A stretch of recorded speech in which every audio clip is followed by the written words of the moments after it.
ബോളിവുഡിലെ ഏറ്റവും വിജയകരമായ ഖാൻ. അദ്ദേഹത്തിന്റെ ചിത്രങ്ങൾ ലോകമെമ്പാടുമുള്ള ബോക്സ് ഓഫീസിൽ നിന്നും നേടിയത് 23,700 കോടി രൂപയാണ്. അത് ഷാറൂഖ് ഖാനോ സൽമാൻ ഖാനോ ആമിർ ഖാനോ അല്ല, പിന്നെ ആരായിരിക്കും? ബോളിവുഡിലെ ഏറ്റവും വിജയകരമായ ഖാൻമാരെ കുറിച്ച് പറയുമ്പോൾ ആരുടെ മനസ്സിൽ ആദ്യം വരുന്ന പേരുകൾ ഷാറൂഖ് ഖാൻ, സൽമാൻ ഖാൻ അല്ലെങ്കിൽ ആമിർ ഖാൻ എന്നായിരിക്കും. എന്നിരുന്നാലും ഈ 3 പേരുകളേക്കാൾ കൂടുതൽ സമ്പാദിച്ച മറ്റൊരു ഖാൻ ഉണ്ട് ബോളിവുഡിൽ. അതിപ്പോൾ ബോളിവുഡിൽ ഏറ്റവും അധികം കളക്ഷൻ നേടിയ അഭിനേതാക്കളെ കുറിച്ച് പറയുമ്പോഴും ആരുടെ മനസ്സിൽ കടന്നു വരുന്നത് ഈ 3 പേരുകൾ തന്നെയായിരിക്കും.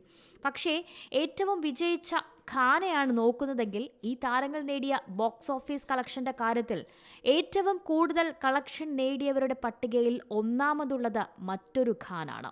മറ്റാരുമല്ല, ബോളിവുഡും ഹോളിവുഡും കീഴടക്കിയ ഇർഫാൻ ഖാൻ. 25 വർഷത്തിലേറെയുള്ള കരിയറിൽ ഇർഫാൻ ഖാന്റെ ഇന്ത്യൻ സിനിമകൾ നേടിയത് വെറും 2000 കോടി രൂപയാണെങ്കിലും അദ്ദേഹത്തിന്റെ ബോക്സ് ഓഫീസ് വരുമാനത്തിന്റെ ഭൂരിഭാഗവും അദ്ദേഹത്തിന്റെ ഹോളിവുഡ് റിലീസുകളിൽ നിന്നാണ് വന്നത്. അദ്ദേഹം ആകെ നേടിയത് $2.5 ബില്യൺ ആണ്.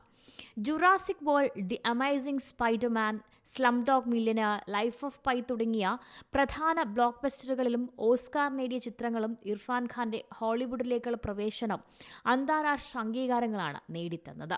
അദ്ദേഹത്തിന്റെ അമേരിക്കൻ പ്രോജക്റ്റുകളിൽ നിന്നും മാത്രം $2.5 മില്യൺ ബോക്സ് ഓഫീസ് വരുമാനത്തിൽ ഈ സിനിമകൾ സംഭാവന ചെയ്തത്. ലോകം കണ്ട ഏറ്റവും മികച്ച നടന് രാജ്യം പത്മശ്രീയും നൽകി ആദരിച്ചിട്ടുണ്ട്.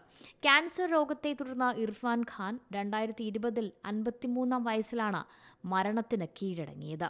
Entertainment desk, C Malayalam news. പുതിയ വാർത്തകളും വിശേഷങ്ങളും ഇനി വിരൽ തുമ്പിൽ. എല്ലാ ഡിജിറ്റൽ പ്ലാറ്റ്ഫോമുകളിലും ഇപ്പോൾ സി മലയാളം ന്യൂസ് ലഭ്യം.